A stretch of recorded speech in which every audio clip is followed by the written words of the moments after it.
Welcome to the second of the LERO Masterclasses. I'm Ed Day. I'm just hosting this session, really just to facilitate the discussion. I've put in the chat the list of masterclasses, the 8 masterclasses that the LERO is proposing to run. We ran the last one last month, which was about what is a LERO and why is that important. And if anyone wants to see the recording of that, just let me know and I can send it to you, or Kat can send it to you. Put a request in the chat and we'll get that to you.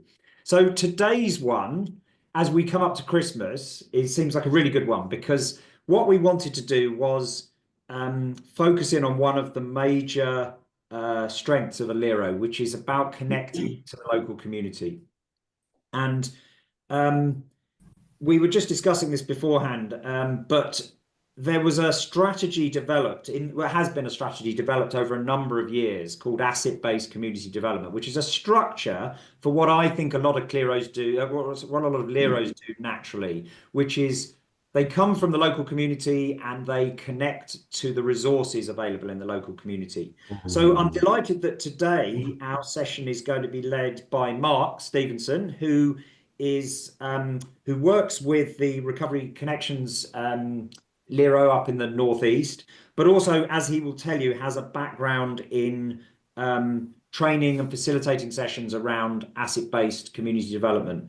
What we're going to do is Mark's going to run over some of the theory and the materials for about 60 minutes, and then we've got half an hour at the end for discussion and chat and questions and working out how this applies to LEROs around the country. If I could just ask everyone to mute yourself while Mark's presenting. If you have questions that come to you during the presentation, please do type them in the chat, and then I can present them to Mark at the end, or you can, depending on how we want to do it. So without further ado, Mark, I'll hand over to you. I'll let you talk for a bit, and let me know, and I'll put your slides on the screen, and you can just say next slide, and I'll move you on. Okay, great. Have you got any slides up there at the moment, or not? No. Do you want me to put them up now? Yeah, put the second slide on. Might as well just have that on when I'm running. Let me start that for you. Oh no, that's the wrong one.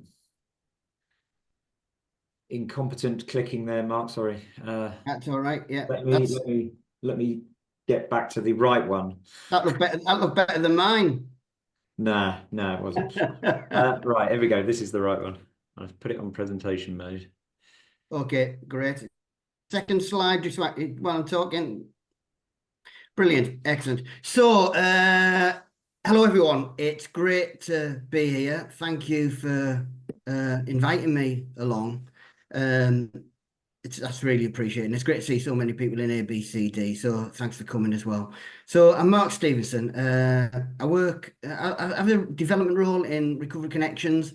I've been there for about 3 years. I did some ABCD work, which I'll talk about in a minute, but I was also a consultant for a number of years as well. And before I worked for Recovery Connections, I'd already had sort of relationship with the organisation in terms of doing some sort of evaluations and development sort of stuff. So I loved what they did, and what they do and what LEROs do resonates strongly with I suppose my values, really. So I'm not keen on the word masterclass for a start, because LEROs, your community-focused organisations, your community-rooted. So much of what I say, I think, will come naturally to you. But maybe some of you will think, actually, what this does, it resonates strongly with me. It provides almost like a framework for what we're doing. And hopefully some of the stuff today, which I've been sort of rejigging again this week, might sort of just let you set sail a bit further and sort of explore a bit wider. So I don't think I'm an expert. I don't think anyone can claim to be an expert in ABCD, really. So I've got some experience of ABCD. I worked with Cormac Russell at Nurture Development for a few years, delivering training. I helped to deliver a couple of projects in Fife and in Manchester. And I know that during those, which was probably about 10 years ago, that was where I first met Dave Hyam. And it's also where I first met Michelle Foster, I think, when I used to come across for work that I was doing and that Cormac was doing. So I was very privileged to work with Cormac. He's got a lot of wisdom. He's very generous with that wisdom. so yeah, I think I took a lot from that. Um, something that I've, something that I really, that has resonated strongly in me in a few years was that people in recovery are really amazing community builders. You know, much more than the general population or other segmented or sort of members of the community. They truly understand the value of community. So that was really one of the reasons why I wanted to work with Recovery Connections 3 years ago, because I really felt that, you know, this was where ABCD and the principles, the cultures and the values and the belief systems that are in LEROs really sort of supported ABCD approach. I mean, we do, so I think we have in Recovery Connect, we do have, I think, those ABCD principles involved in our work generally. But what we have done over the last couple of years is we've got funding for specific ABCD workers.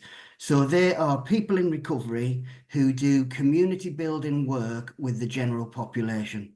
They do the walkabouts, they meet the people in shops, they meet the people on the street, in the bumping spaces, and they build community with the general population using the inherent skills that they have, people in recovery and valuing community.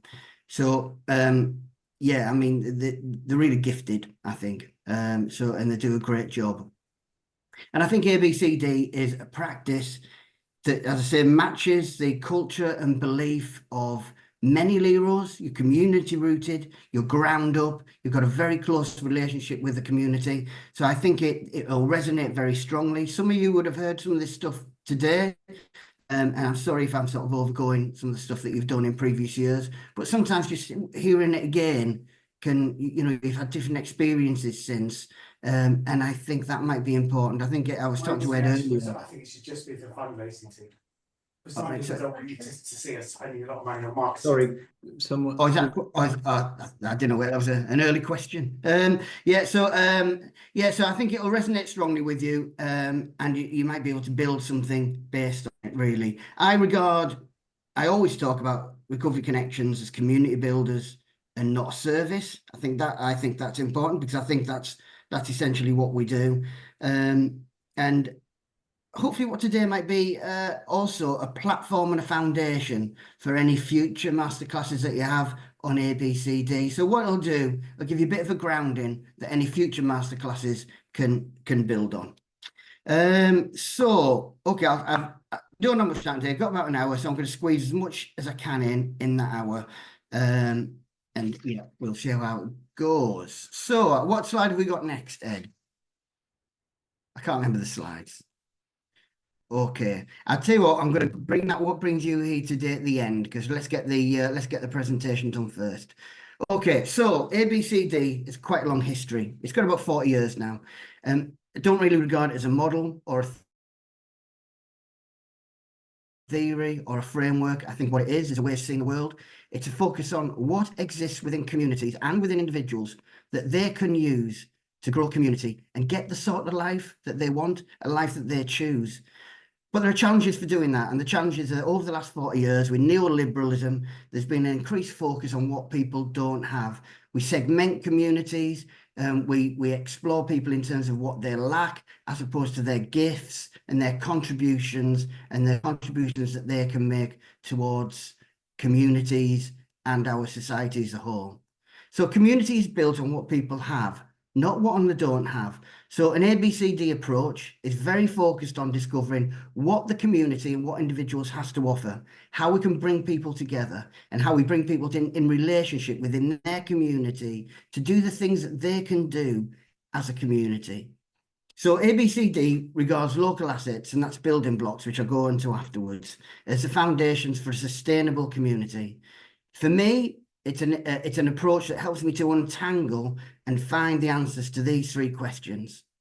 What is it that communities can do best? First question.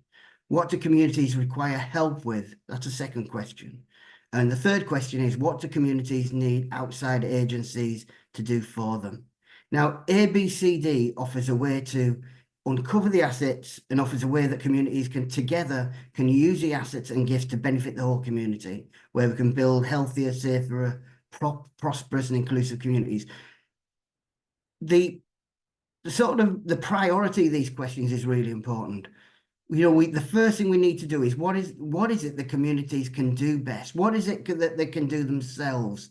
I think too often in this sort of neoliberal world, we often say, okay, we define the needs of this community and we put in a service to meet those needs.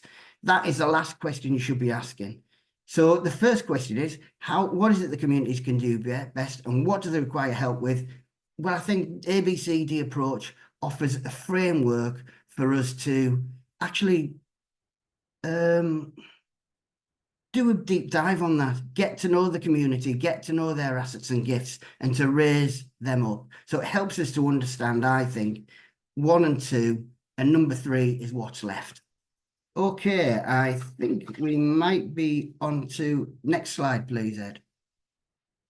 So this is 2 incredible men, academics, but also community organisers at heart, very humble people. John McKnight and Jodie Kretzmann. Unfortunately, John died a month or so ago, and Jodie died last year, but they've got a lasting legacy of community. So what I love about them and the origin story of ABCD, because everyone loves an origin story these days, don't they?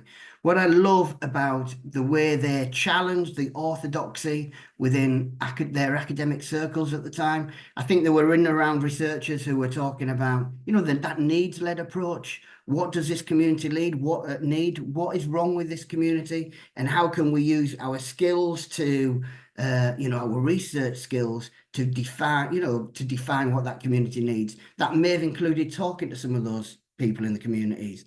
But one suggests, I think, that the questions would have been loaded at need and not what the community already had.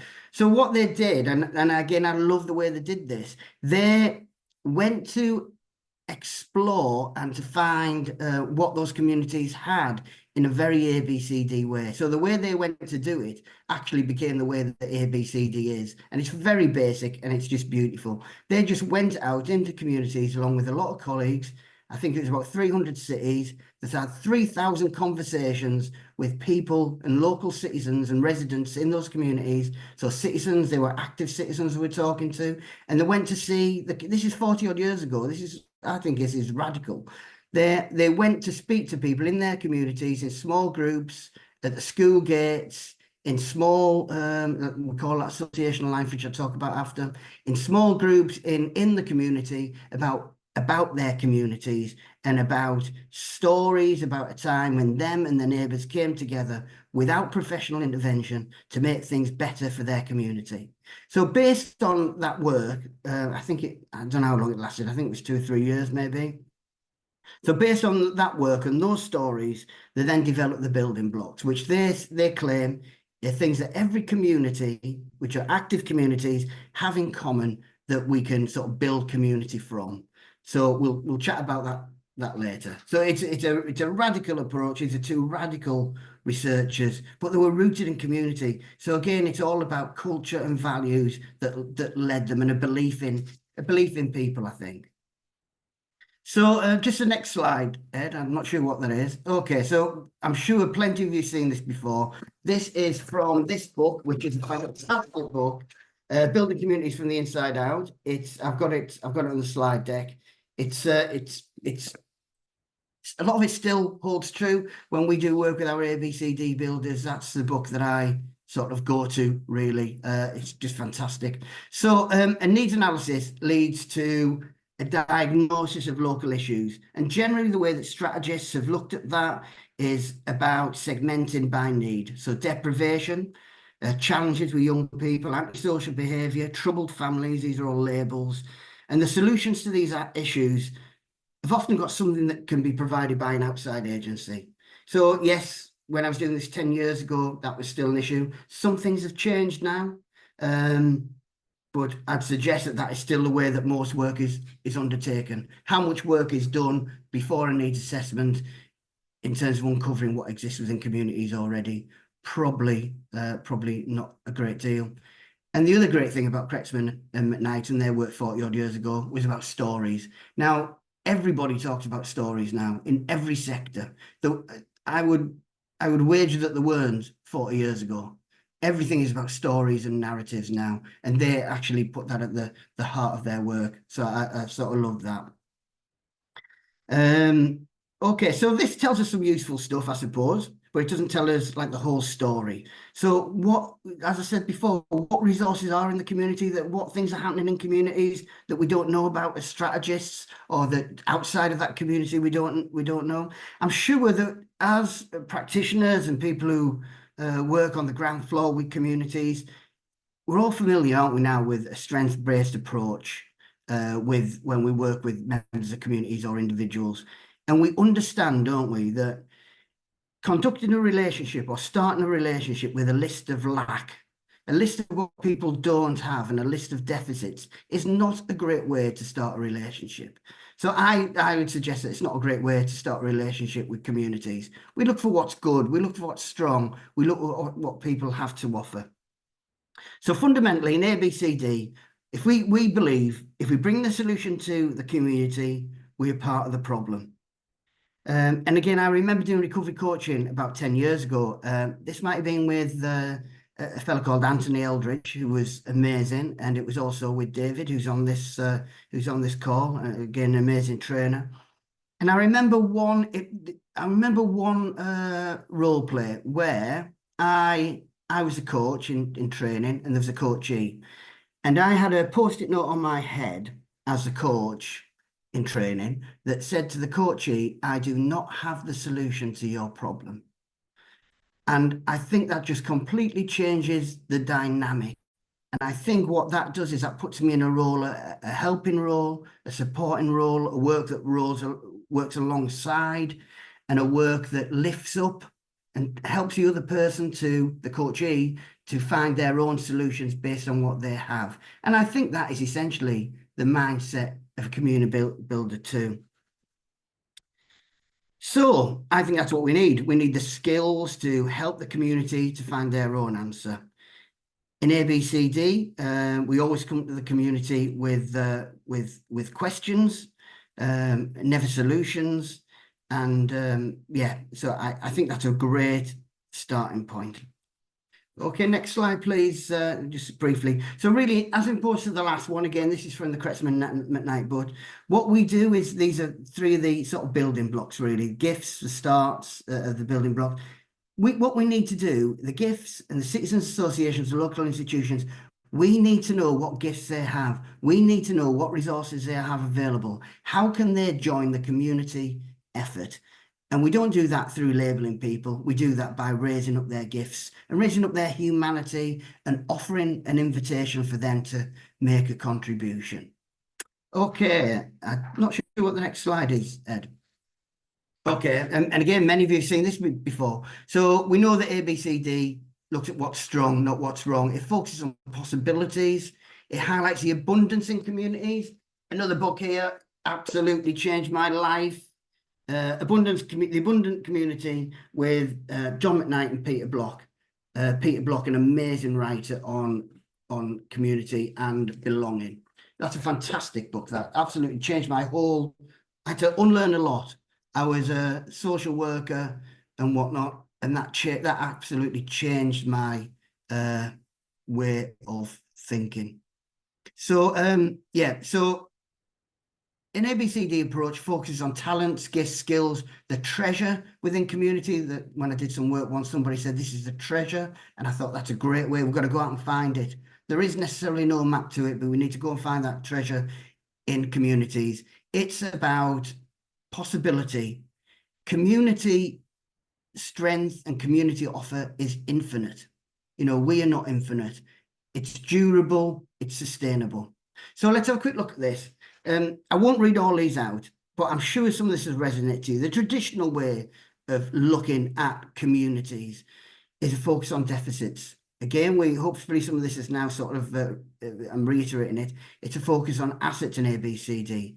We focus on communities. We don't do the self-reliance stuff, you know, the 80s stuff, the neoliberal stuff about focusing on individuals, which is how our services are more or less being configured. It's all individual work, isn't it, with a bit of group work thrown in. focusing on communities and bringing people together, which you all do instinctively. You know, this is a beautiful thing about LEROs and about ABCD. This comes naturally to you, I think. It's about citizen-led action. Again, with LEROs, exactly the same. Most of you are from that community, and you then start delivering and working alongside the community. Citizens and co-producers, we'll skip over matching grants because that's a bit about, could be called sweat equity, but we don't need to talk about that now. We're not looking at a response to a problem. We're looking to deepen community and look for opportunities. We're not necessarily at a first stage working, engaging with agencies and organisations in the mapping stuff. We're looking at individuals and we're looking at associations, and we'll talk about that shortly. We don't necessarily believe programmes have an answer. Programmes have a place, projects have a place, but we're looking initially at saying people are the answer. People have capacity. Let's ask the community and individuals first. We're not looking to fix and manage. We're looking at potential. We're looking at possibility. We're looking at what that community can grow themselves. Again, similarly, focus on development. And we're not working from silos. And when we talk about silos these days, we generally talk about agencies who don't talk to each other, don't we? But essentially, they are siloed because they're all commissioned generally separately. They might be from different organisations. There is pathways between the two, but they are sort of individualistic. The ABCD is community members that are in amongst that community day and night. You know, there is no, we finish at 5 o'clock. There is no Saturday and Sunday, we're not working. It's in amongst everyday life. So let's have a quick look. Yeah, I just want to talk. So the important thing is, for me, an ABCD approach brings a sense of communities, not consumers. They're not regarded as passive recipients of something, of care. They're regarded as active citizens. We don't use the terms. I think language is really important. You know, I think ABCD is about a whole load of stuff. It's not about a theory or a model or process. It's about a way of thinking. Something that if something is happening, we often talk about what would the community do. You know, what would the community, is this a community way of looking at something when you are delivering a service? What would the community do? I think it's important to sometimes take a step back and think about the community way. What is naturalistic? What is organic? How can this be more relevant to people? So we don't use service users. We don't use the word clients. I think both of those terms box people in. It's transactional.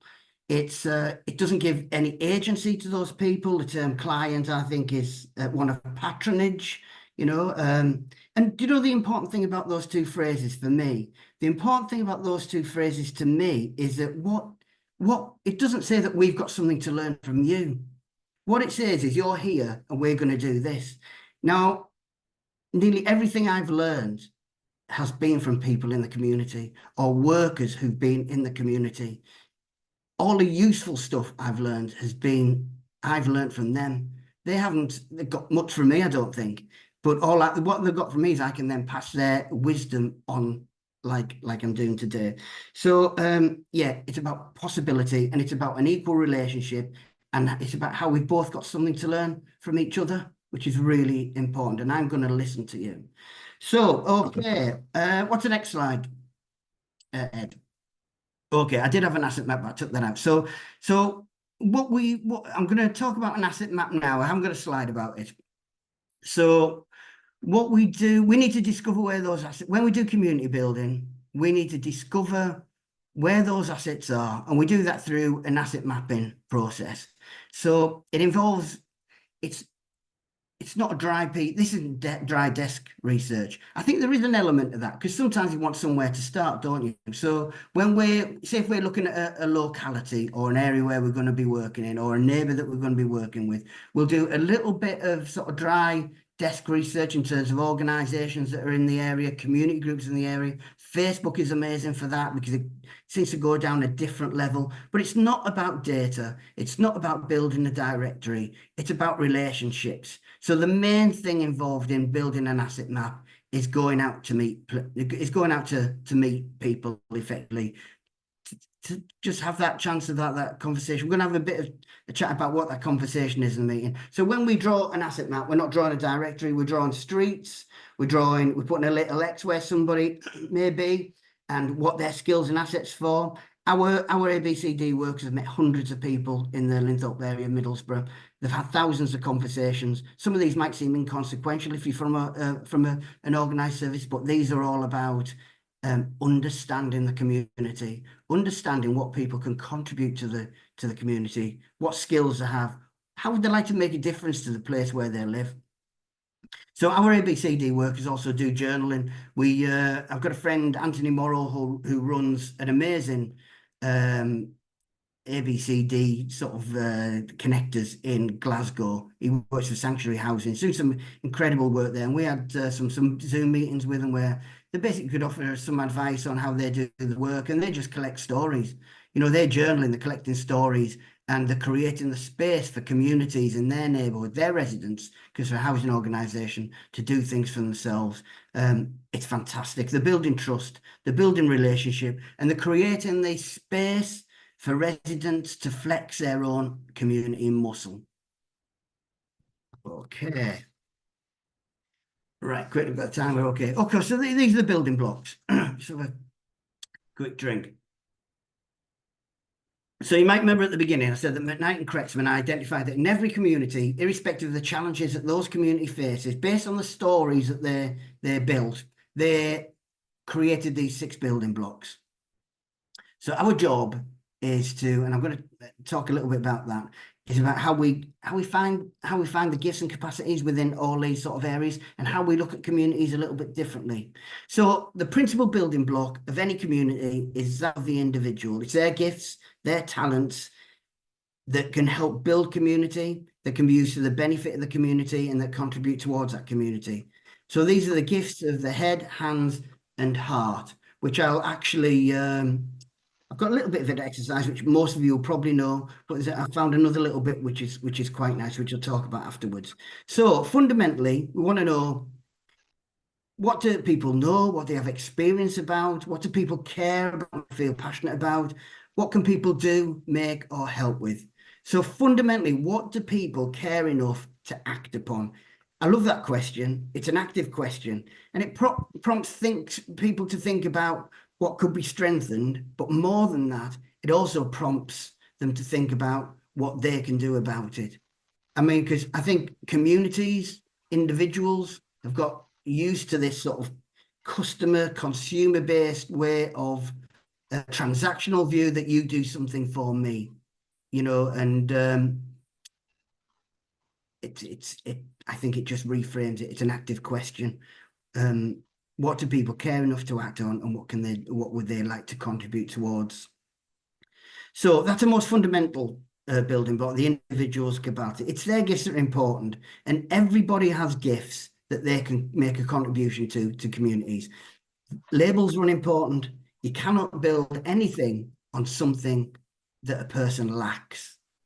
So the power of local associations. So I think in lots of needs analysis, all that sort of stuff, this is really omitted, and it's very powerful. So associations exist in every community. They're often overlooked by institutions. An association is genuine when 3 or 4 people come together around a shared interest or goal.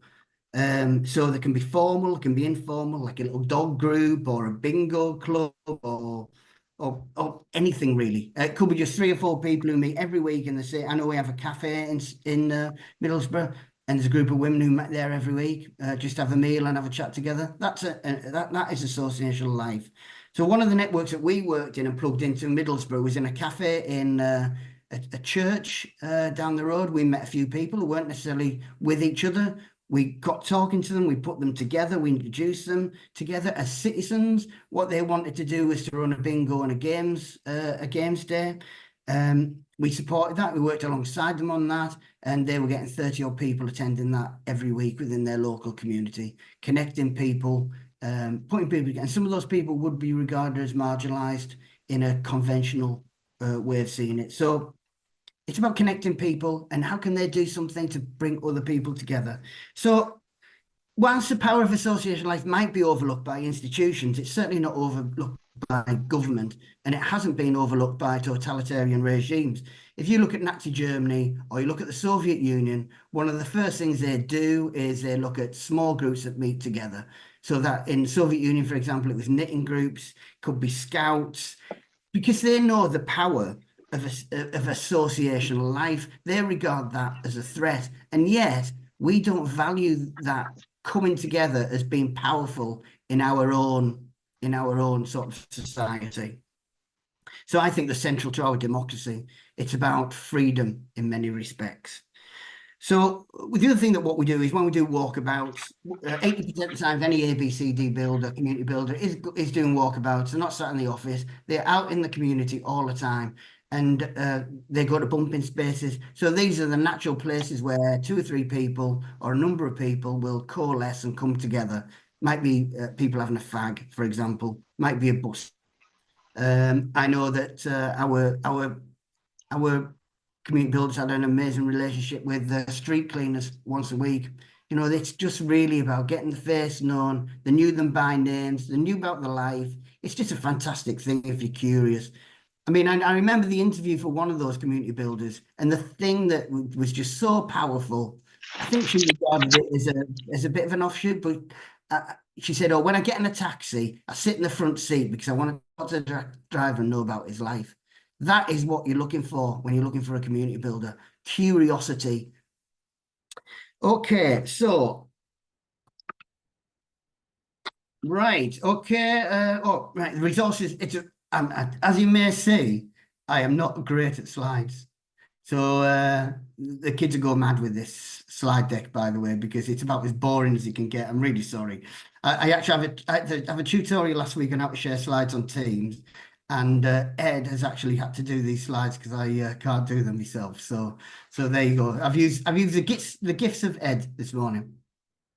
So while most of our workers conduct 80% of the work in the communities and through walkabouts, maybe the use of a directory and that sort of stuff can also be used to look at the resources of public, private, and non-profit institutions in order to give you a starting point so that you can go out there and start to meet them. We basically call this sort of networking, don't we, really? But it's networking with a purpose, I think. It's building something. It's including some of those institutions and some of those organizations and key people within those organizations who have a community mindset. And you will all know people within organizations who you regard as alongsiders. Those ones who you think, yeah, actually they think and they see the world like me. They're the people who want to connect with. So start looking for those assets, those people, and possibilities will grow for partnership that will strengthen both the community and the institution itself.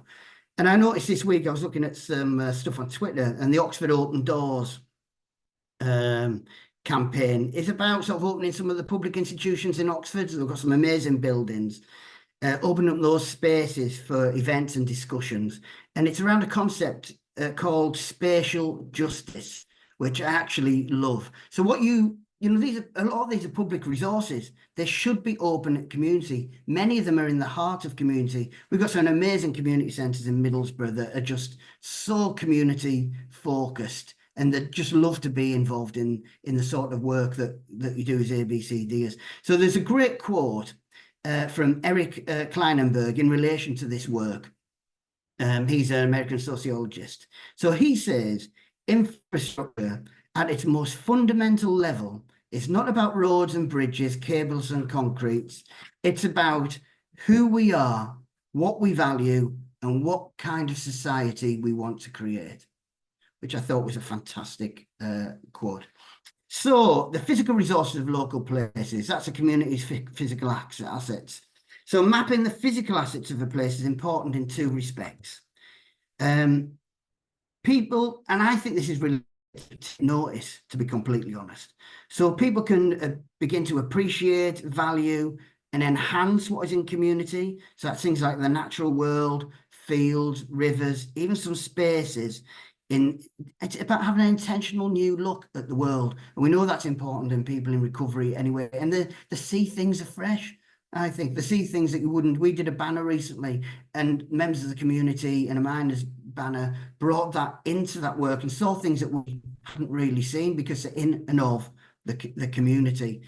So I think that's important. And I know that when we did our walkabouts, there were some dead spaces that could have been used for green areas, just small spaces. And I think as we embark on year 2, we'll be looking at doing some of that with the community, something I was thinking about yesterday. So the other thing is about, which is about looking at areas of land which is underused. This is the second point. So that's like vacant land, unused spaces, vacant shops in the community, areas that you as a community can nurture and repurpose with the community and do that together. Because I think the important thing is doing things together is important. But what we're doing is we're creating spaces for people to talk to each other. That's a really important thing, isn't it? Building relationships. And yes, it's just a third object type thing that we're just bringing people so they get to know each other. So the economic resources of the local place. Again, McKnight and Kretzmann discuss ways in which institutions can build the local economy. So this is stuff, this was written 40 years ago. This is stuff now that we all think about a lot, the thinking local stuff. So that's about locally purchasing, hiring locally, developing new business locally, freeing the potential of productive space within communities. And they even talk about creating alternative credit institutions within communities. So while that economic exchange is important, I also think, you know, there are a lot of things going on in terms of economic exchange within communities that is often not discussed very much. So that's things like bartering, it's like time swapping, time banking, that sort of exchange. So the final one is the stories of our lives. I think, you know, we in ABCD we hold the values of stories. We help that helps us to understand the world. And I think the thing with LERO is that creating that new narrative about recovery and about addiction.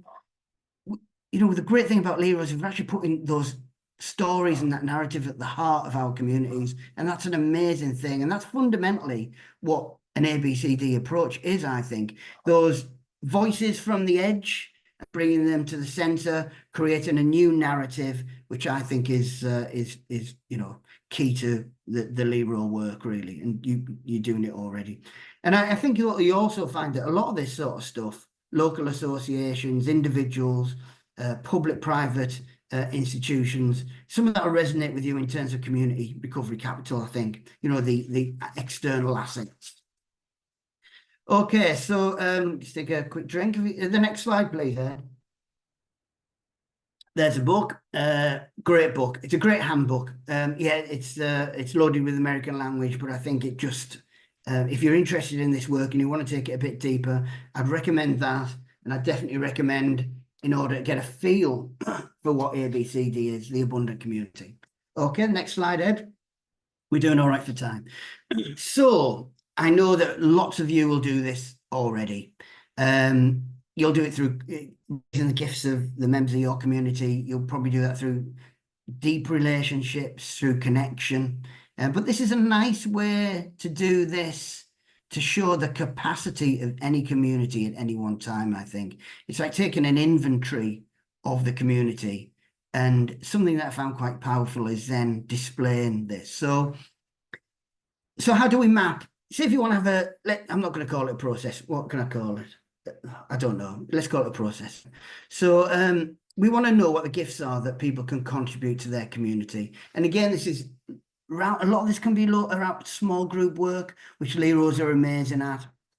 So it's about mapping what people's skills are. And it's also a great exercise in terms of getting people to explore their own gifts and stretch themselves. What I find with this is that a lot of people sometimes struggle to, because maybe it's just an English way, I don't know, struggle to find, oh, what am I good at? But then just sort of reframe the question, what do other people say you're good at? And I think people then find it a bit easier. So what I ask people to do, I ask people to do this on, say, maybe one post-it note for every gift that they have and to separate them. So get on one post-it note, a gift of the head, and do as many post-it notes you can on that. So that's something they know about. or they enjoy doing with others. Another post-it note on the gift of the hand, so that's skills, carpentry, sports, cooking. Gifts of the heart, things they care deeply about. And again, every one of these on a separate post-it note. Gifts of the heel. So I think this is great for recovery communities because it's about a lot of people who we work with have done meditating and they've developed their own ways of regulation and living, I suppose. So that's meditating, walking, breathing, hanging out with friends, all on separate post-it notes. And again, specifically again, but not necessarily, but I suppose it's good for the recovery community, is things I do stay connected to my community. So anything they do to stay connected to their community there. And then really, so even if you've got 3 or 4 people in a room, you can put on one wall, gifts of the head, and that will be full of stuff, even with 3 or 4 people. I've done this with 2. You can do gifts of the hand. So we basically have a separate wall with all, and the wall will be absolutely full of stuff. You've audited and you have made the invisible visible about what is available in that room to do things as a community. And what that says to me and what that may say to them is we have everything we need here. We don't necessarily need to go to the market for everything. We've got everything here. In the olden days, I suppose, without looking through this through any sort of golden lens, people instinctively knew what people had as these gifts. I think this is a great start to get it out on the wall, and I took that from the Jenner Institute in Australia. Okay, great. Have you got the next slide, please, Ed? Okay, I wanted to put this in again. Peter Block, another fantastic book. Peter Block, what's Community: The Structure of Belonging. There you go. I can't see my face, so I think that's you can see that. Again, the gifts conversations. This is one of the reasons why I like this. And I put these next 2 slides in is because small group work is a lot of what LEROs do. And it's about how we can start building community and having that conversation in small groups. So I think gift-mindedness is an important part of the community building effort. And for you as LERO leaders, much of the gifts conversations points on this slide will resonate that you already do. The leadership and citizen task is to bring those of the margin to the centre, which you do. The distinction is between gifts and deficiencies. I think LERO are fantastic at that. We are not defined by deficiencies or what is missing. We are defined by our gifts and what is present. We choose our destiny when we have the courage to acknowledge our own gifts and to bring them into the world. And a gift is not a gift until it is offered. I would also say a gift is not a gift until there is an invitation to offer that gift, which is again part of the work of you as leaders. So everybody has something to offer in the context of ABCD, and they're just waiting to be asked. I would also say that everybody has something to offer your LERO and your recovery community, but they're just waiting to be asked. So just that reminder, just keep asking people. So Peter Block, he discusses the impact of the small group, which is what we all do with LEROs. You're expert at bringing small groups together. And social fabric is but one room at a time. This is what Peter Block says. And the small group is a unit of transformation, and large-scale transformation occurs when enough small groups shift in harmony towards the larger group. And again, that resonates with ABCD. It resonates, I think, with the recovery movement. Small groups coming together like this. This is essentially a community of small groups coming together in a larger unit of transformation. So ABCD, I think this is like recovery as well. It isn't scalable. It proliferates. It grows. It's it's about the power of the story, about possibility of hope. It's the same thing. So when people see people in an ABCD community or in your recovery, they think, hang on, these people look like me, they talk like me, they think like me. So if they can do it, I can do it. It's the power of that. And it's also, there's that Margaret Mead quote, the anthropologist, and she's done loads of quotes on small group work and that sort of stuff. And it's quite a famous quote, but it's worth retelling. So never underestimate the power of a small, dedicated group of people to change the world. Indeed, that is the only way that it ever has. The power of the small group. Small is the new big, I think. Okay. So, next slide, please, Ed. Okay, we're doing all right for time. So this is the way that, yeah, I mean, I did have the title of this slide as a process, and then I thought, well, it's not really a process. It's more naturalistic than that.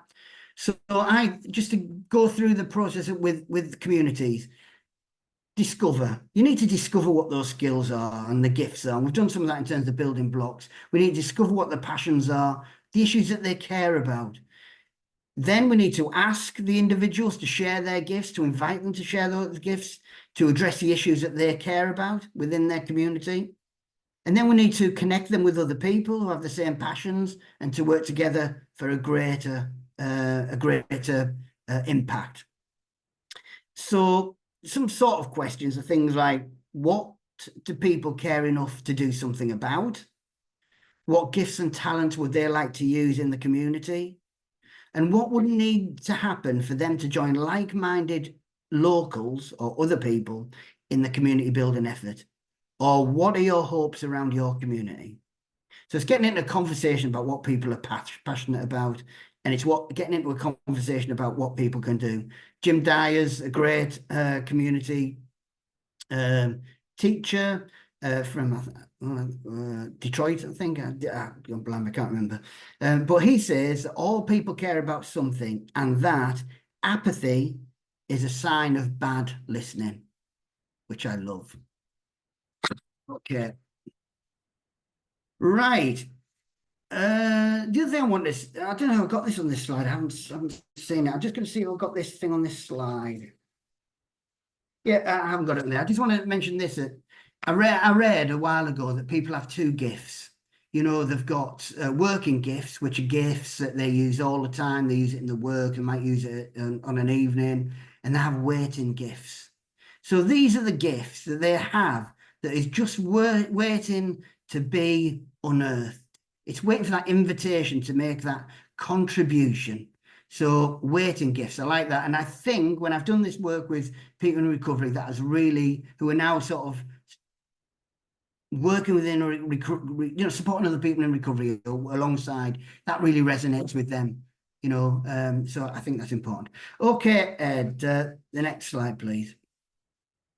Right, so just some thoughts. I put these down as principles or key points or something, and I just thought, I don't even think of that.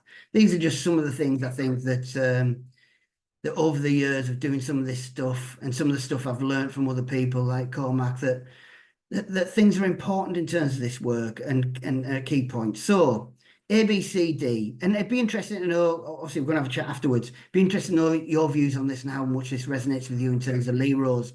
So it's a shift from what's wrong to what's wrong.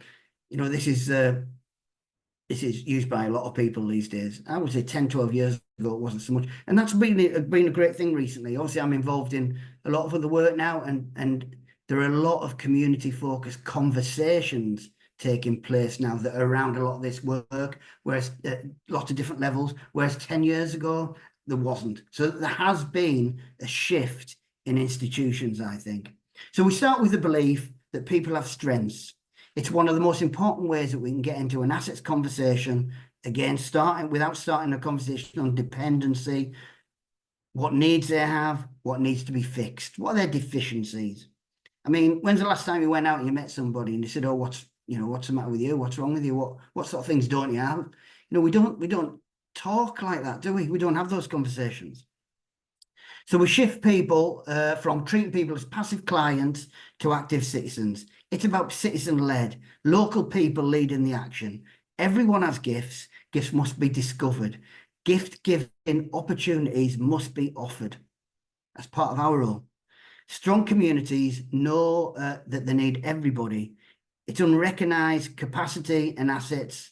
They're in every community. We need to find it.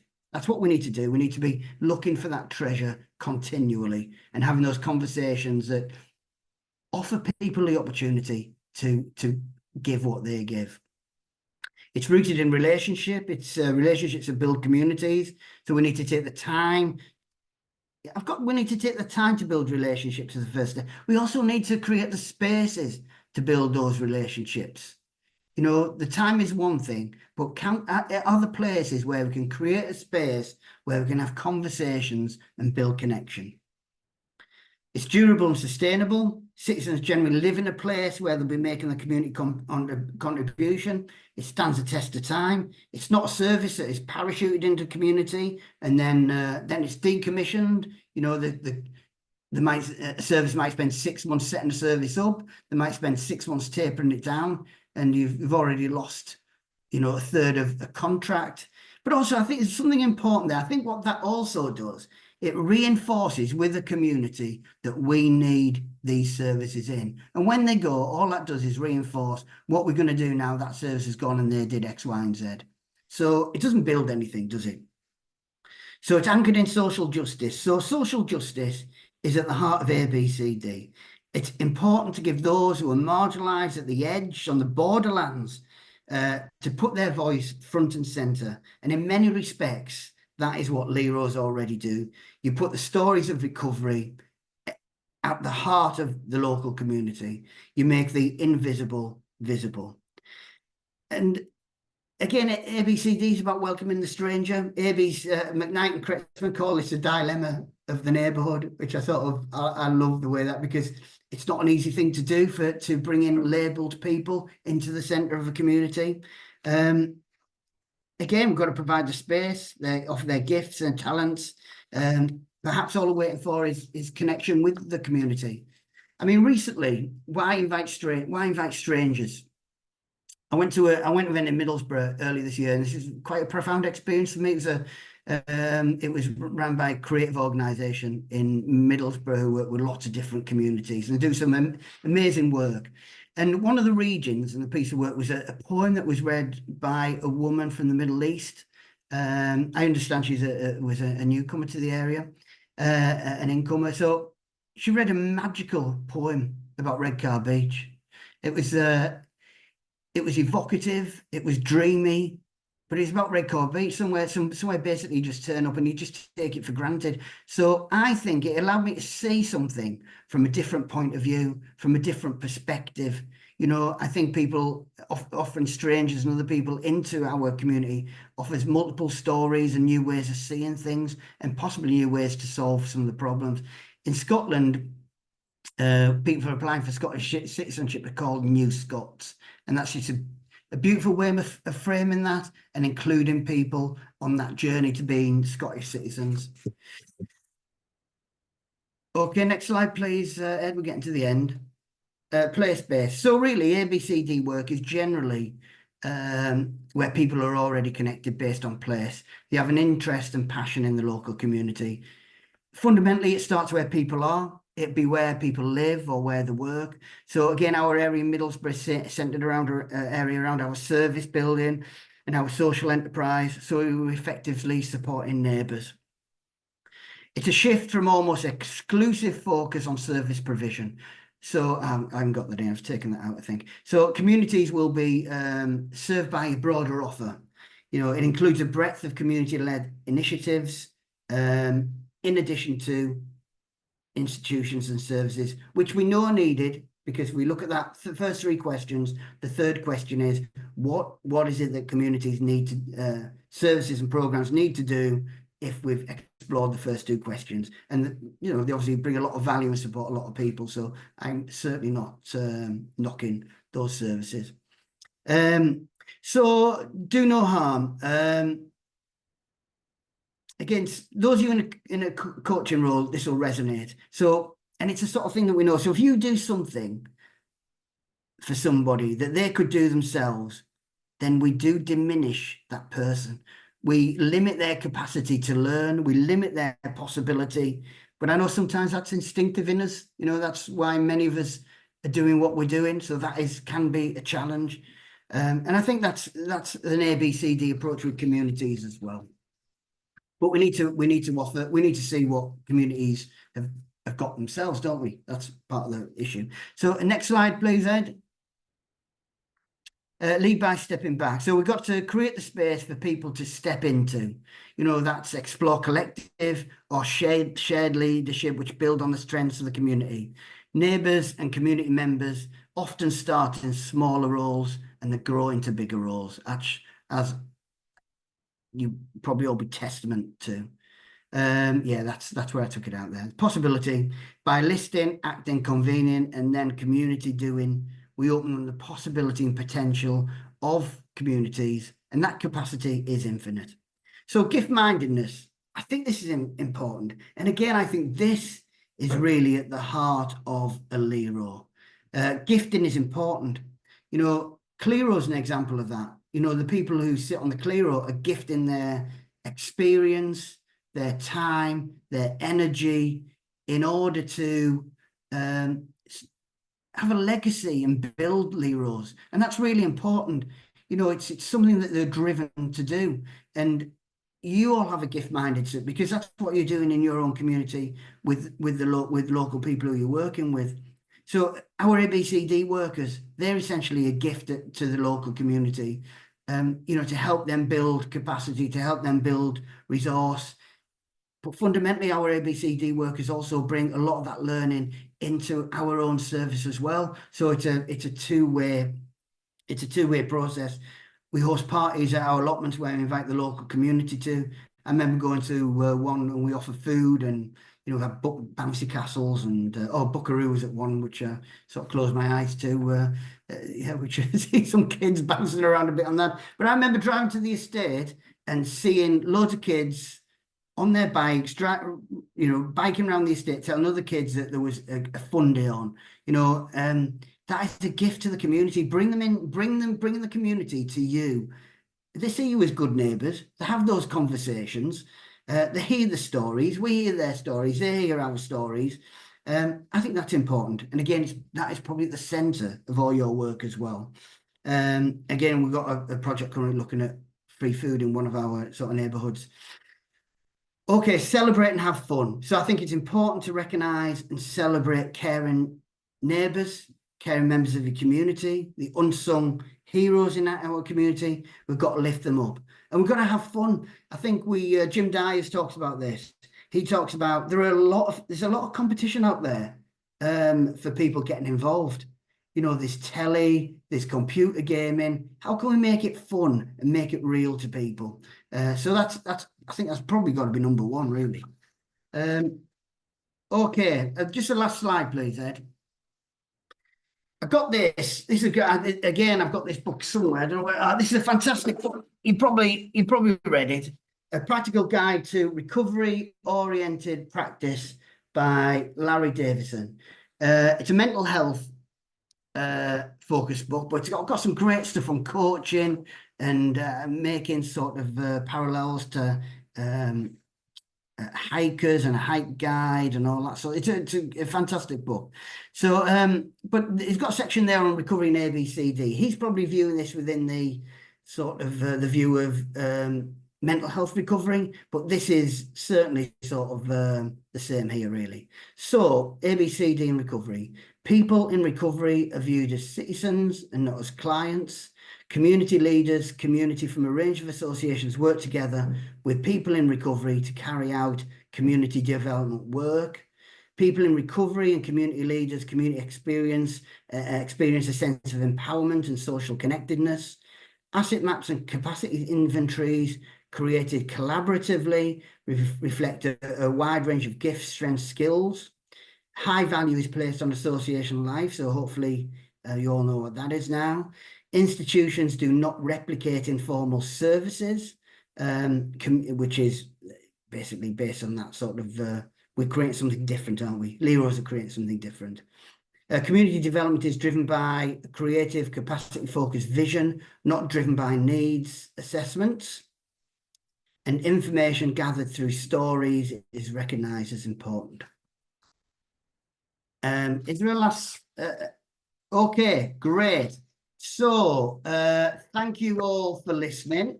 I don't know, do you want to take that slide down, Ed? Because I can't see people really. What I'll do, Mark, is I'll copy that and I'll put it in the chat so people can see the questions that you put put there. Okay, brilliant. That's great. So I'd just like to say that was an hour. Thank you Perfect. all. Spot Thank on. you all for listening. Brilliant. Well, thank you so much, Mark. That was an excellent tour through a bit of the theory, but also a lot of practical examples of how that how this works. So what I'm going to do now is throw it open for, we've got about half an hour, for people's comments, questions, thoughts, ideas. I mean, we've got such a wealth of experience, and this is what you all do. This is what LEROs do.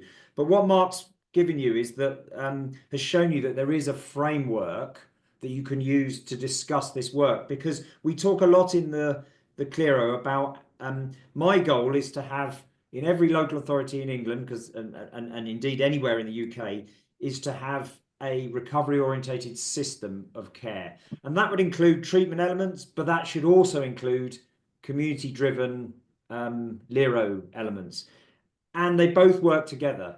And the LERO bit, as I've said repeatedly here, I think does different roles. It's about using lived experience as a tool, as a superpower for helping people into recovery. But it's also about that positive side, the building the assets, connecting to the community, which is what Mark's talked about. People are asking, Kat has put a message in the chat about if you email her, she can send you out the Mark's slides after the presentation. So if you were looking to put your hand up, just those of you not familiar with Zoom, there's a little heart at the bottom of the screen or in the bar with the audio and the video. If you click on the react heart, you'll get a menu, and that includes raise hand. So if you want to raise your hand, you can do it that way. But has anyone got, Sohan, straight in there. So Sohan and then Ruth. Yeah, thank you, Ed. And Mark, thank you very much. Really, really brilliant presentation. And thank you for suggesting some of the readings that I will kind of look to do. As I was listening, to the presentation, it's really, really good asset based.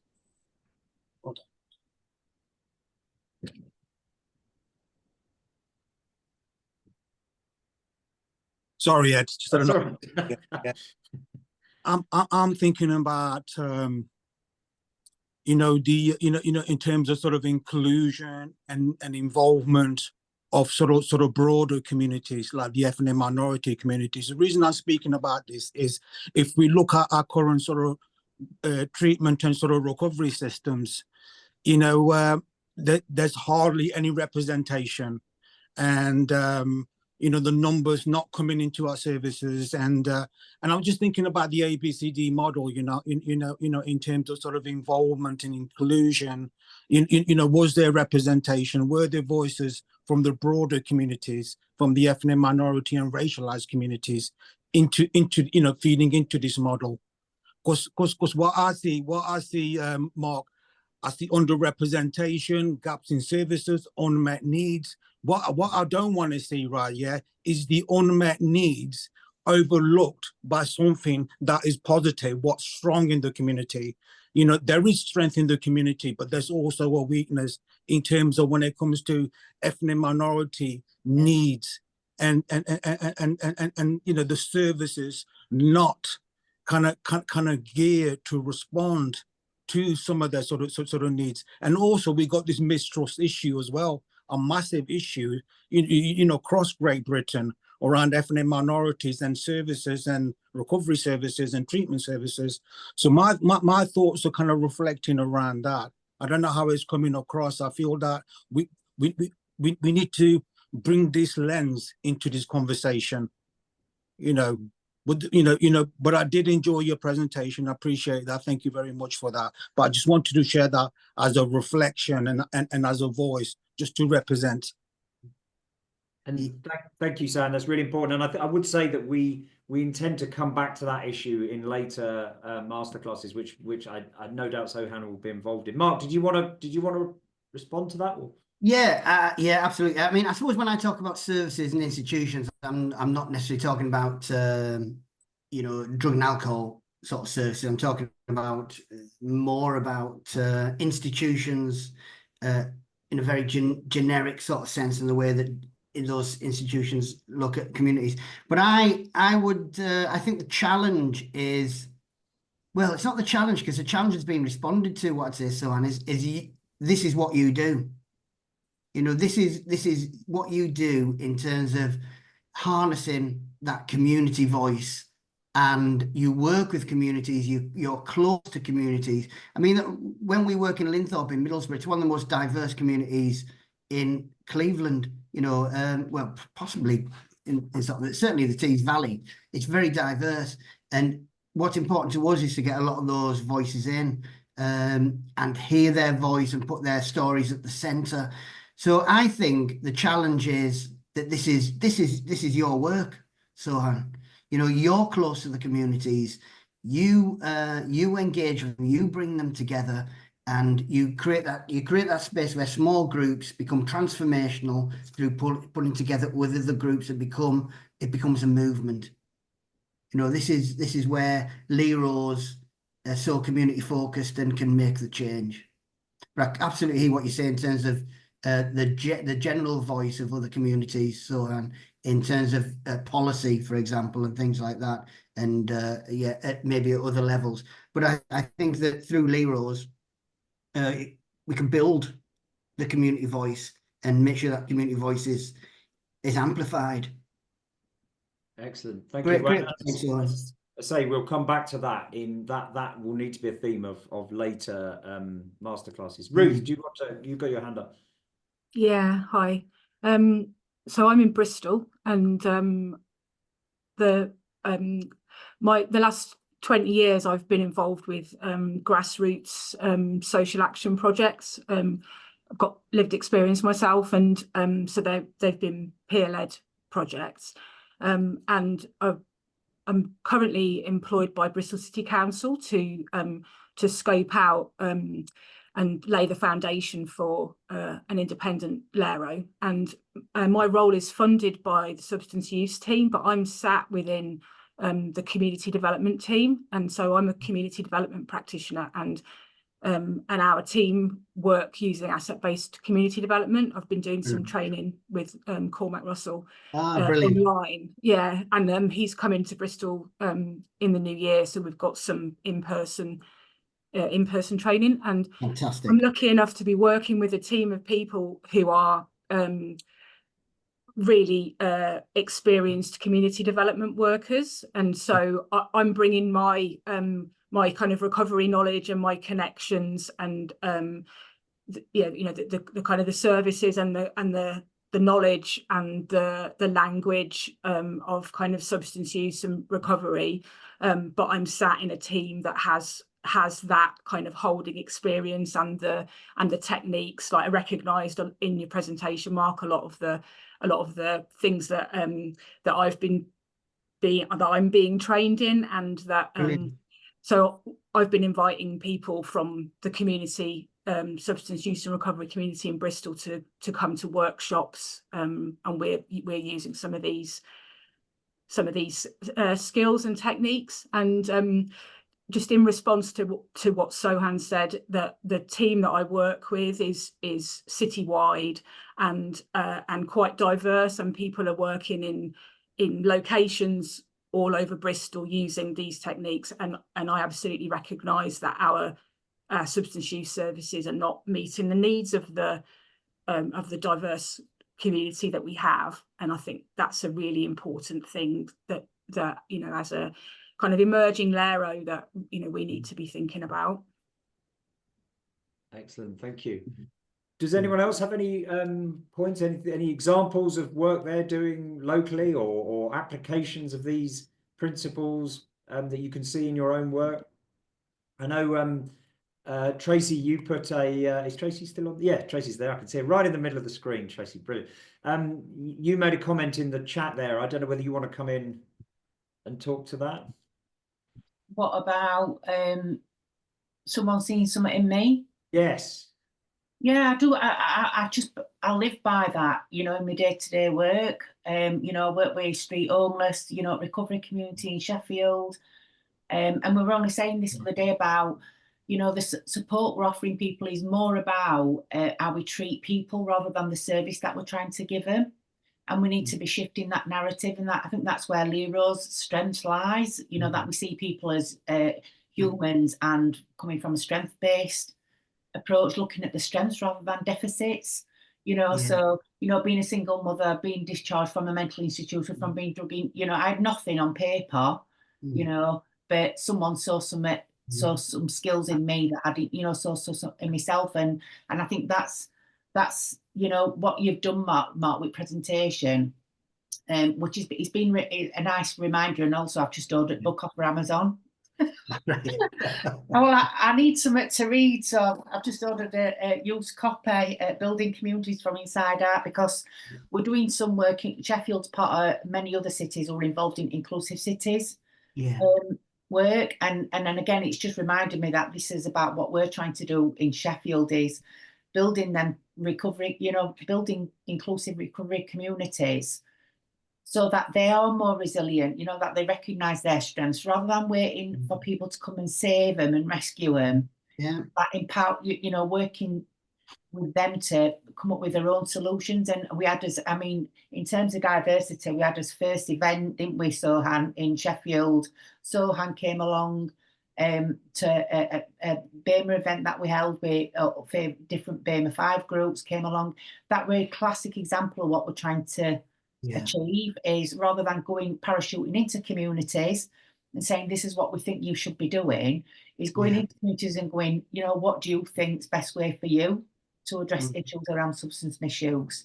But also Tracy, sorry to butt in, is, you know, what can you do about it? Exactly. You know, that conversation. And it moves away from that codependency as well, doesn't it? You know, do you know what I mean? I often have this argument with people, a lot of professional challenging. You know, I know funding's really important, and it helps us to get us job doing, but we shouldn't be relying on local authority, you know, for funding, for funding in order to get some stuff done, you know, to do what we do. There's something that you said there, which is really a gift in itself, isn't it? That is a gift, that somebody saw something in you that you couldn't see in yourself, and they have passed on that gift of you seeing something in other people that they don't know at the moment they have, those waiting gifts. So that, and again, our job is planting them seeds. You know, we might not see them seeds blossom straight away. It might take some time, but I know just from my own professional experience and lived experience that you'll go back years later to people and they'll remember that contact. That initial contact made a difference. Yeah, absolutely. And I think that's the role that LERO's. So I'm going to shut up now because I could I'll get off my soapbox. And I think you're quite right. And I think the other thing there is people can start small and grow into something bigger, which is almost the LERO way, you know, because people just find the way and the stretch out, don't they? Yeah, fantastic. Thanks, Tracy. Brilliant. Thank you, Tracy. Thank you, Mark. So I got Steve next, and then John. Thanks, Ed, and thanks, Mark. Really good presentation. For me, it's a bit of a reflection piece, really. So, as the co-founder of Reframe Coaching, our work predominantly is remotely. So we work nationally. We work alongside a number of treatment providers to then provide recovery support. It's developed over the last 4 years, but a lot of the stuff that you were mentioning around sort of on the ground, local support is stuff that we don't do as much at the moment because that's not our model, for want of a better phrase. But kind of like the ABCD approach, it was like, right, that's what we don't do. Like, what strengths do we have? And kind of, again, reframed that to actually we've worked alongside. So we have a pool of 37 lived experience recovery coaches who provide recovery support, and really kind of listening to Tracy just then about really leaning in and working with them and supporting them with around their lived experience and how can we really utilize that. So we have a number of individuals, so it's all for individuals who've been affected by gambling, just for context. So we have male coaches, female coaches, coaches from different experiences through their gambling, have been in touch with the criminal justice system, they've been homeless, various different things. And that's one thing that we're really trying to build upon going into 2025. So we do have a wide representation of recovery coaches, you know, who have experienced something similar to that person. So they're reaching out to someone who, you know, might look like them, might sound like them, might have experienced something very similar because of their relationship with gambling. So although we're not on the ground, I think for me, this has really given us a bit of a reflection to actually we still can provide a lot of that strengths-based stuff that you've mentioned already. And our model might actually change as time goes on, but for now, this is our model, and we can still take an awful lot from what you've said in terms of providing it. So I really, again, thank you for your time this morning. It's really brought a lot of thought for myself. So thank you. I know that, thanks, Steve. I know that I can't reply to the nice comments that people have had in the thing for some reason, but just say thank you. Those comments are appreciated. But the, I think you're right. I think it's for me, it's a way of working. It's a mindset. It's a way of thinking, and it opens up your thinking. Sometimes it means you have to unlearn some of the stuff that you previously learned. So yeah, I will always think of what is a community way if we're getting too processy and too system sort of based. Yeah, but yeah. Thanks for listening, Steve. Thank you, John. Thanks, Ed. Thanks, Mark. It's really great to see you, and I've absolutely loved this morning. And I'm just some quotes to start with. You know, focus on what's strong, not what's wrong. What a wonderful thing that is. And the second one that jumped out at me, amongst others, was apathy is a sign of bad listening. I love that, man. Yeah. But what it really made me think of is trying to shift that mindset. So what I was thinking, Mark, is I can train people all day long. And I've just applied for lottery grants. As you know, I've just built a kick, as Doc calls it, or CIC as I call it. Yeah. And I've been applying for grants and to build a LERO. And Great. one of the things that I can get led down this path, because to apply for the grant, I've got to deliver, I don't know, for want of another thing, relapse prevention training. I know that's sort of old hat stuff, but in the grant, I can deliver relapse prevention to 40 people over 16 weeks. And I can get dragged into that. It's, you know, and forget that actually that's not community building. That's just training people, you know. So that whole shift in mindset is going to lead me on a path to think over this and think about this for quite a while. So then how can I develop that with, you know, I'm engaging with our local housing provider, and the main emails for them are, what training can you deliver over the next 16 weeks? And it's like, hang on, what can I do to the recovery community in your housing that empowers them and brings them together so that they initiate change and they grow and they do the stuff that makes their community, for want of other words, better than it is. So Absolutely. Really cool. Thank you everyone for being here. I'm so pleased I'm on this journey with you lot now. Fantastic, Joe. I know we know each other. It's brilliant to see you today. Thanks for the kind words. Cheers. Thanks, man. We got the hand up in the Solihull window. I don't know which of the two of you is going to be, but Me. it's you. Nikki, the boss, is sitting here really quietly, listening intently. Nikki's invited me onto this today. It's the first time I've been on this meeting, but it was really good. So thank you, Mark. It was just, I wanted to mention, obviously your focus is on strength. And I just said to Nikki in women's group yesterday, so we're part of the recovery team, which we all have lived experience of addiction. And in our women's group, obviously that's what we're there to help with. But we talk about all sorts of stuff. But yesterday I got strength cards out with the ladies, and all 8 of us managed to pick a strength and talk about how we demonstrated that in the past 7 days. Brilliant. And it was lovely because we can all sit and sometimes, you know, focus on what's wrong and what's, you know, what's been done to us, you know, sometimes is the rhetoric, but actually right at the end, the last half an hour was all around strength, and everybody left just feeling empowered. And all of us actually realising that all 8 of us have a strength, and it's all different, and that's great, and that's okay. Fantastic. Thank you. Absolutely love. Yeah, I love that. And that is about, you've all got strengths. That is about building community. It's about seeing people differently. It's about saying, it's almost like what that strength is, a contribution that they can make to that small group and that small unit of transformation. So I love that. Yeah, beautiful. And then that make a massive difference to people. Yeah, absolutely. Because we get in a cycle of talking about what is wrong with people, and people go through that time and time again. And similarly with John, it's very hard to get away from the tail wagging the dog. I mean, part of my job is writing bids and funding, and that you end up putting a load of outcomes in order to meet the funding thing, and that ends up driving the way that you deliver. I am very honest now in my applications. What we're creating spaces, we're meeting people, we're engaging with that. We in those sort of applications, I don't talk about outcomes. I talk about outputs, and the way that I think funders are getting quite, and a lot of this is due, I think, to a lot of work of people like Cormac. Funders have had a lot of work about the importance of bringing people together and not focusing on outcomes, which people are then driven by, and ends up taking services in a different direction.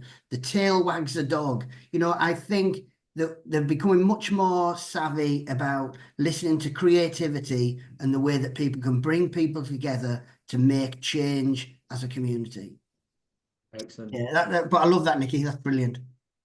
So we've got about 5 minutes. Anyone else want to share? Mark suggested ways you currently use ABCD, or how you can build on that, or are there aspects you could do that could be more informed by an Sorry to interrupt, Ed. What about gifts? What about gift-mindedness? How do people sort of currently embed that gift-mindedness in their approach and the work?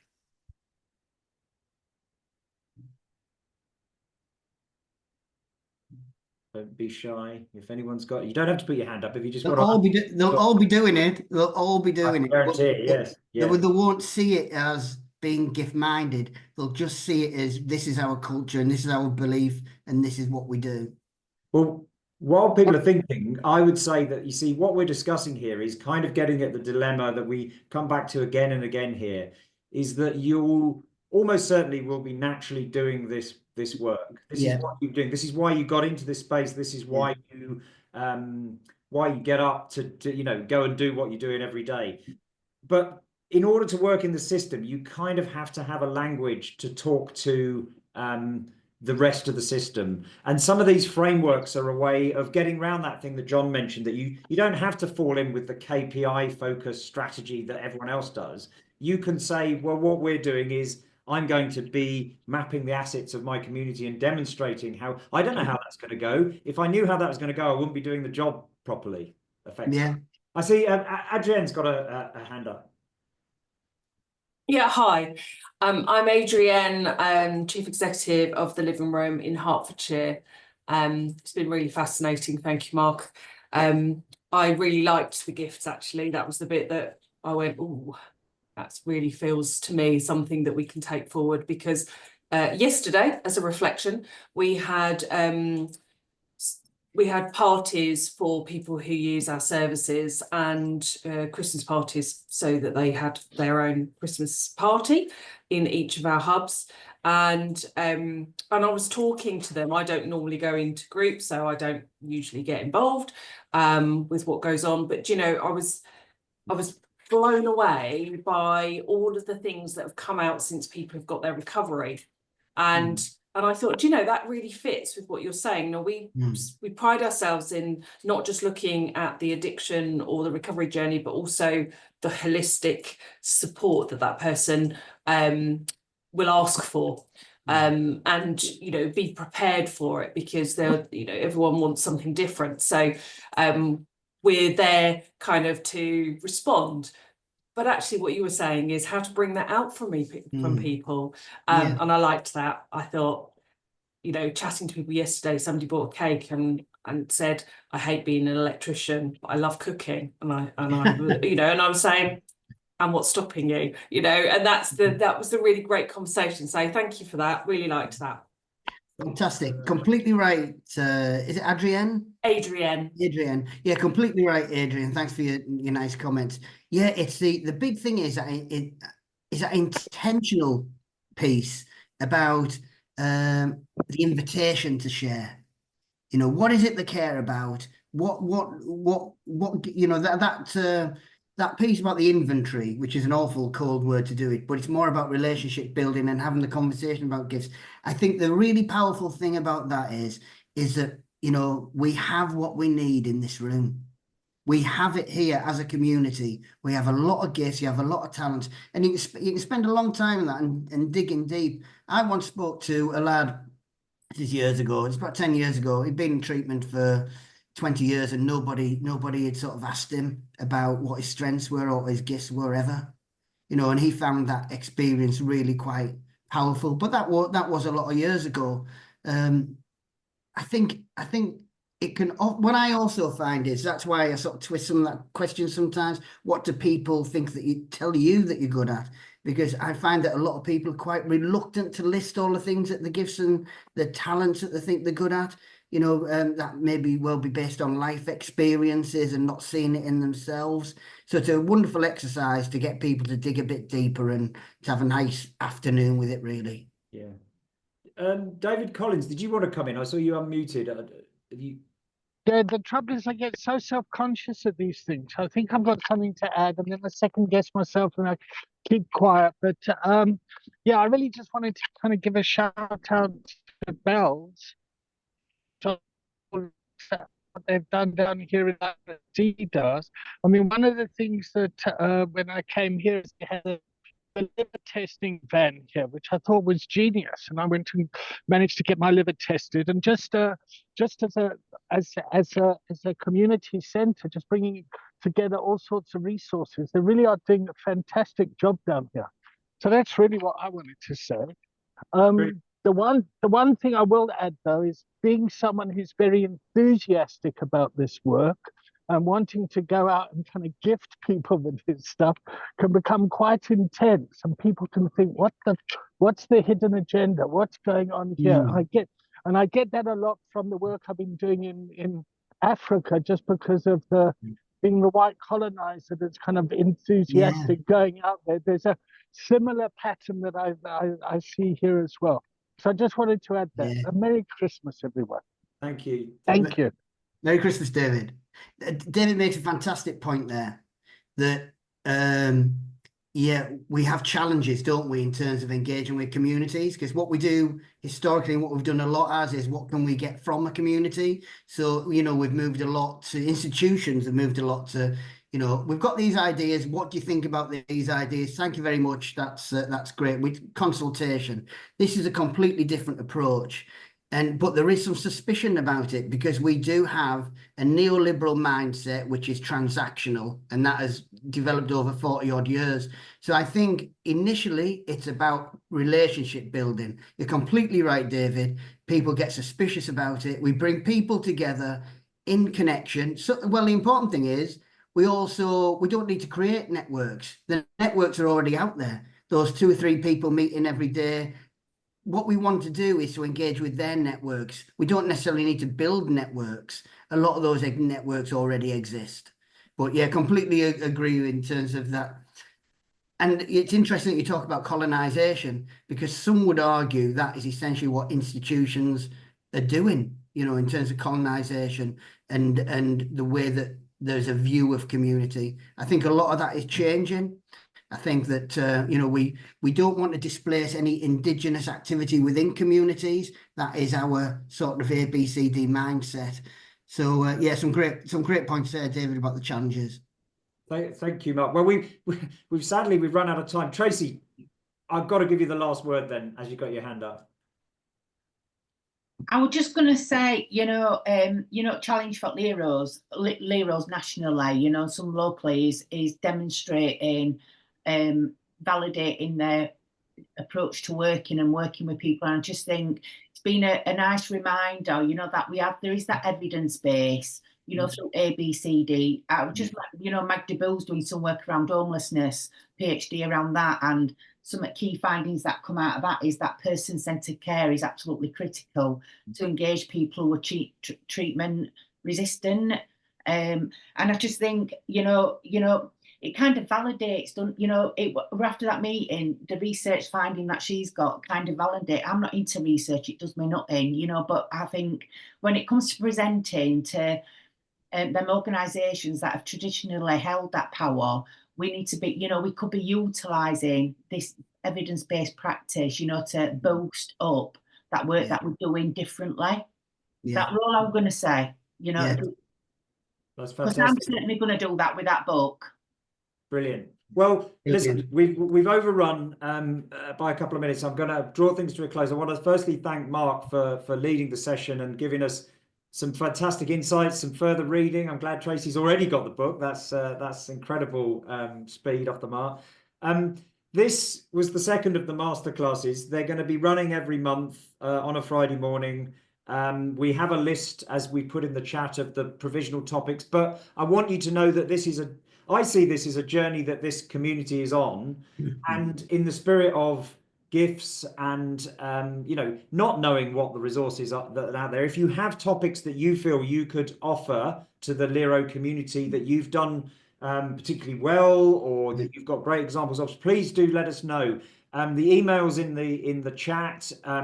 If you know LEROs that haven't joined the community, let them know about this. We'd love them to join. We have monthly meetings in addition to this one, which which is a similar sort of chat about practical sharing of experience and knowledge. But thank you very much for your time this morning. It's been absolutely brilliant as ever, totally inspiring. I wish you all a great Christmas break and have a nice holiday, have some time off work, and let's come back in 2025 raring to go. Thank you very much, everyone. Thanks, Ed. Thank you. Bye. Thank you. See you later. Bye. Bye. Thank you. Bye-bye.